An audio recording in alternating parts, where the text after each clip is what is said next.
the destroyer of death. Remember the destroyer of desires.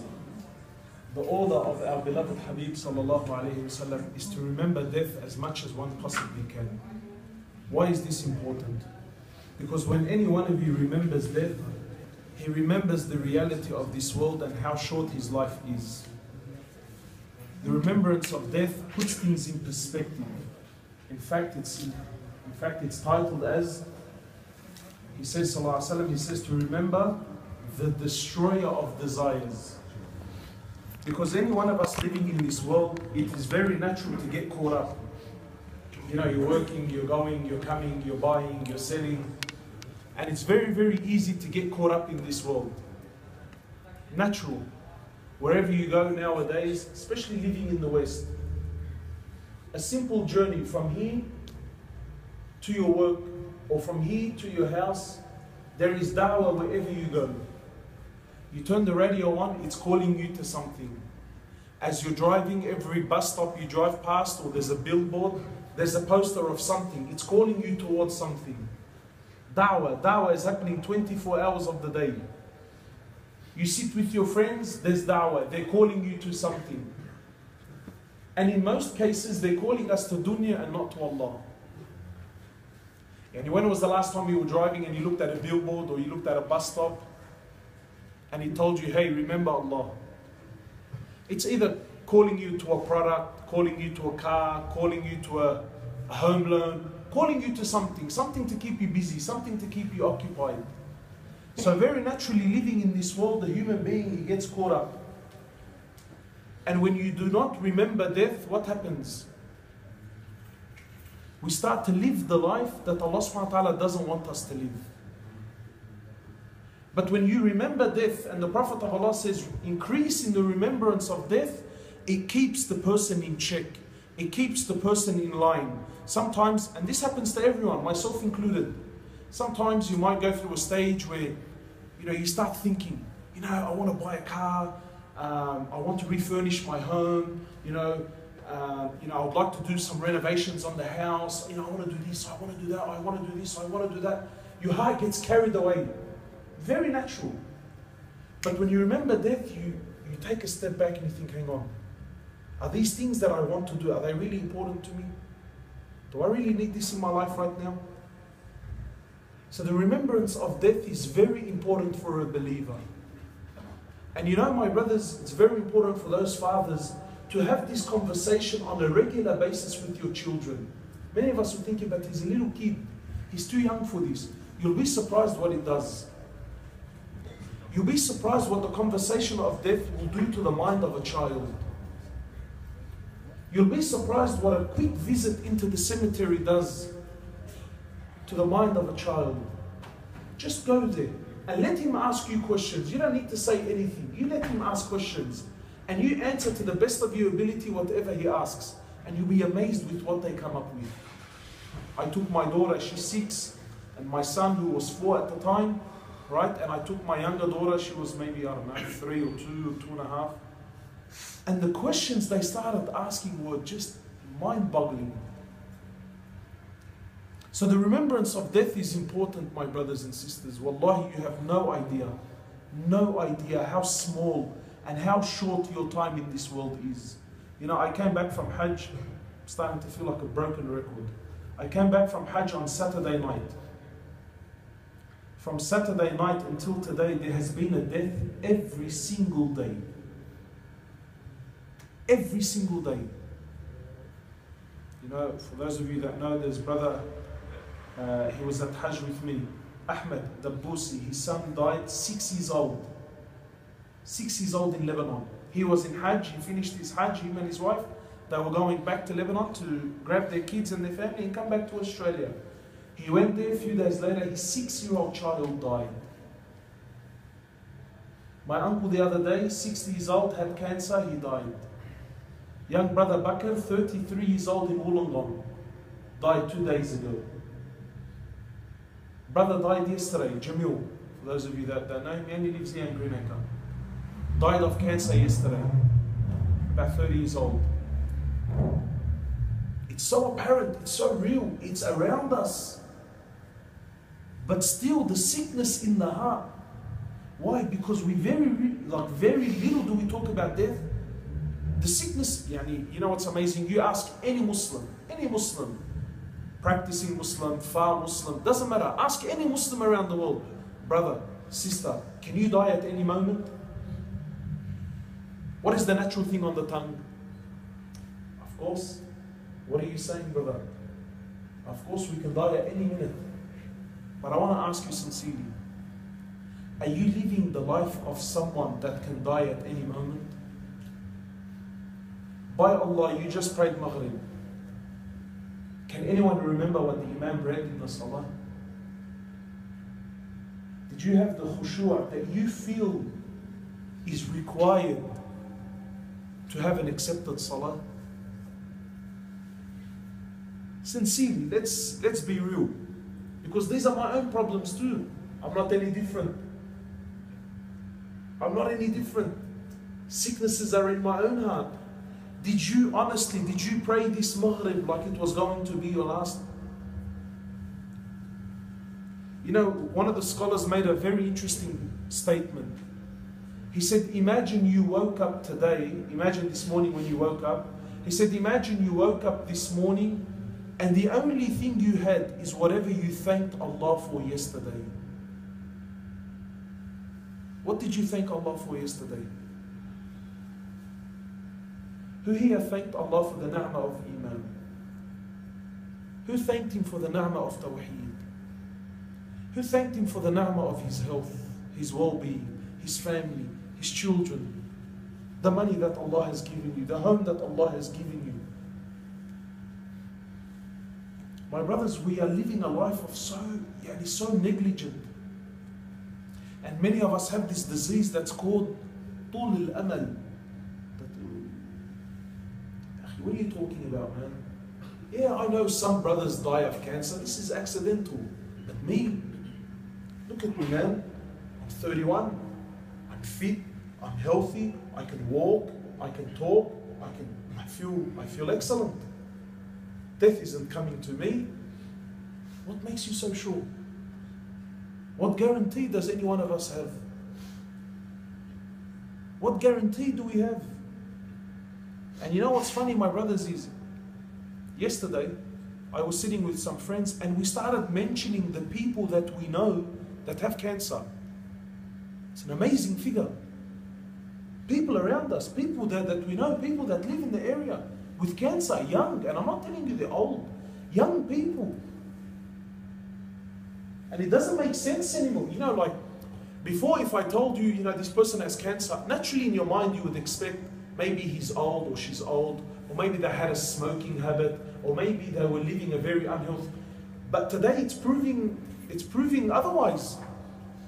Young, fit, healthy, at the gym, doesn't smoke, doesn't have any medical problems, stage 4 cancer, stage 3 cancers, and you think, what's happening? But still in your heart and in my heart, I still have a long time, man. Not me. Not me. Why? Allah subhanahu wa ta'ala, when He spoke about the creation, it's amazing in the Quran. Allah subhanahu wa ta'ala says, we created death, then we created life. Let's think logically. If I was to speak about creation, doesn't it make a bit more sense that we talk about life, then talk about death? Logically, isn't it more sense to speak about life than death? But Allah doesn't speak about life first. Allah says we created death. This is your asl. This is your origin. Then we created life. Allah subhanahu wa ta'ala says, and every soul shall taste death. My brothers, whatever life you're living, know that there's only a few moments left. Allah subhanahu wa ta'ala, even in the Quran, when the people will stand before Allah on the day of resurrection, Allah subhanahu wa ta'ala will ask them, and how long did you live in this earth? How long did you live in dunya? قالوا يوما أو بعض يوم. A day or maybe half a day. These 50, 60, 70, let's say you live all out. Let's say you live 100 years. What's 100 years? Some people have been buried into the earth longer than they lived on the earth. Get a Rookwood cemetery here. Buried in 1816, 1850, 1890. Look at his life. Died at 67 years old. He's been in the ground longer than he was on the ground. Imagine you're 50, 60 years. Now compare that to whatever. Let's say, whatever, who knows. Let's say there's another 500 years before the day of resurrection. Let's just say. What's your 60 years in comparison to this 500? What's this 500 compared to the 50,000 years, the day of resurrection, Yawm al-Qiyamah, one day, 50,000 years long. Where's your 50, 60, 100 years now? It's lost. Wallahi, it's so insignificant, it's so trivial, it's so small. My brothers, don't be fooled. Your life in this world is so short, far shorter than what you think. Ali bin Abi Talib, he says, radiallahu ta'ala anhu, he says what? He says, people are asleep, and when they die, they wake up. This world that you and I are living, it's a dream. It's an illusion, it's not real. You think this is life? Honestly, do you think this is happiness? You can't go for 3-4 hours. Either you get tired, or you get hungry, or you got to go to the toilet. Or you can't go 3 hours. But you're dependent, you need something. Most parents are living here, growing up, raising their children. Fee, what's going to happen to my son? What's going to happen to my daughter? You live in fear up until they get married. And then when they get married, you have all new fears. Is their marriage going to work? Are they going to get divorced? Are they going to have kids? Are they going to be pious people? There's no happiness in this world. There's no happiness. The only happiness is in the hereafter. And if we're not working towards the hereafter, then the time that we're spending here is lost. It's wasted. Where am I going with my life? Where am I going? How old are you? Everyone ask himself, how old am I? And billah alaik, be honest. What have you established in your lifetime? What have you put forward for your akhirah? What are you eager and keen? That, Ya Allah, I can't wait. I can't wait to leave this dunya because I'm so excited. I have so much to show you. I'm so proud of the life I live. Ask anyone. Wallahi, grab the biggest alim in the world. Brother, you ready to die? Keep me away. Give me some time. So what are you doing? What are we doing? Allah subhanahu wa ta'ala, He says, verily we created you. Allah, He says, verily we created the human being and the jinn for one purpose. إِلَّا لِيَعْبُدُونَ. Allah subhanahu wa ta'ala says, only to worship me. And to worship doesn't just mean salah. To worship Him, to know Him, to call others towards Him, to glorify Him, to make Him the purpose of your living. Look at our lives. So far. So far. If I was to ask any one of you now, sincerely, Ya Akhil Kareem, are you happy with your salah? Nah, wallahi, my brother, no. So what are you doing to fix it? You've been praying for 10 years, 15 years you've been praying. The salah you prayed today is still the same as 10 years ago. So where are you going with it? Allah subhanahu wa ta'ala says, قَدْ أَفْلَحَ الْمُؤْمِنُونَ الَّذِينَ هُمْ فِي صَلَاتِهِمْ خَاشِعُونَ. Allah subhanahu wa ta'ala says, successful are those believers, not the Muslims. Successful are those believers whom in their salah they possess khushu', concentration, devotion, contemplation. You and I, still, I'll speak about myself so no one gets upset. And as soon as I say Allahu Akbar, I start thinking about girlfriends from 15 years ago.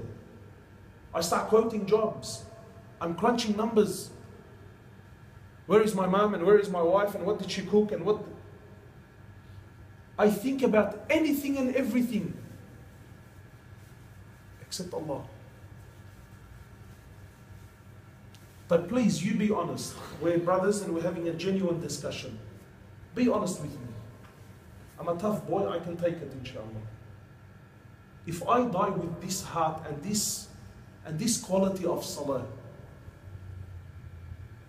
do you think I'm deserving of Jannah? You be real with me. If I die with this quality of salah, do you think I deserve Jannah? Ask anyone, Ya akhi, are you happy with your quality of Quran? Everyone gets shy and we start, it's like a turtle, he goes back in his shell. Ya Allah, don't point the finger at. You have Quran and I was with my family, between my father and my uncles. They're all over 50. All of them are over 50. And still till today, these are Arabs that came from Lebanon and still to today, they're leading salah. Sirat al-lazina an'amta alayhim.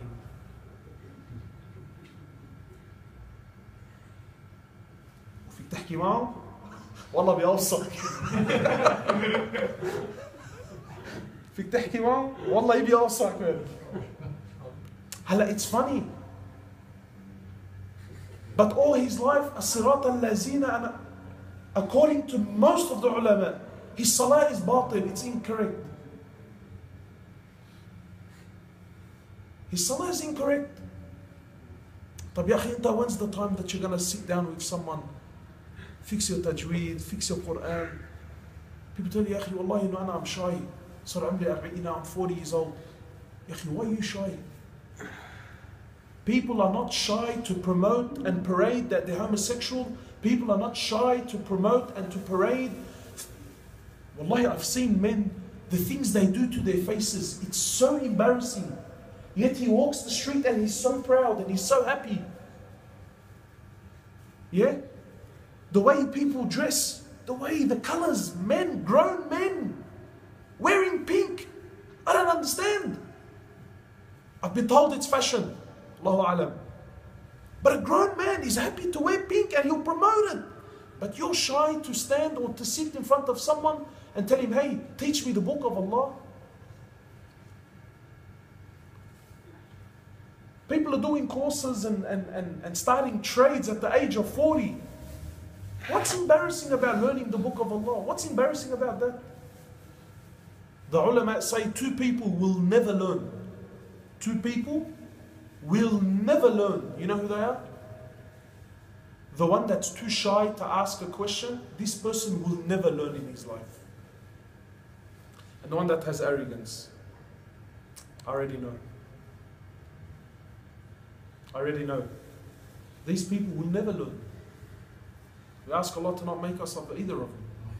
No, we want to learn. We want to move forward. So I don't want to drag this on, my brothers, but our life is very short. Ask yourself, what am I doing? Have you ever sat in an exam? Has anyone here ever sat in an exam? Anyone? Yeah? Have you sat in an exam? Have you noticed that they have this in most countries? But usually when you reach halfway, the exam halfway, they usually ring a bell. Ding ding. Or they make an announcement. 40 minutes left. What's that do to you? Should we have 40 minutes? Or you feel this sense of urgency. Wait, hurry up. You're taking too long on the question. Or you're not working fast enough. Hurry up, move. Whatever you're having problems with, leave it. Go to the things that you know. Go to the things you can do. Come on, there's only, you've crossed halfway. The Prophet of Allah, he says, sallallahu alaihi wasallam, he says, the lifespan of my ummah is 50 to 60 years, or Allahu alam, 60 to 70 years, whichever one it was. 60 years. Most of us have already gone over halfway. So the bell rang a long time for us. but still no sense of urgency. We want to change this, inshallah. We need to start speaking about death. This is the last point. We don't speak about death to become miserable people. This is not what Rasulullah sallallahu alaihi wasallam was, inspiring his ummah to do. We don't speak about death so we can give our families and children and the people around us depression and lose hope in everything. La. Rather, we speak about death to inspire the person to stay on track and don't get caught up with unnecessary things. We speak about death to move us in a positive way to move forward, to get more active. This is why we speak about death. Not to make you depressed and give up on life and wallah, what's the point? We're all going to die, let's just all sit back and wait for death. No, this is not the way of a believer. Rather, we speak about it in a positive way so we can move in a positive direction. We ask Allah subhanahu wa ta'ala to make us of those that continuously remember and to not make us of those who are neglectful. We ask Allah subhanahu wa ta'ala to have mercy on all those that have died and left us. We ask Allah subhanahu wa ta'ala to have mercy on this whole ummah. Subhanakallahumma bihamdika ashhadu an la ilaha illa anta astaghfiruka wa atubu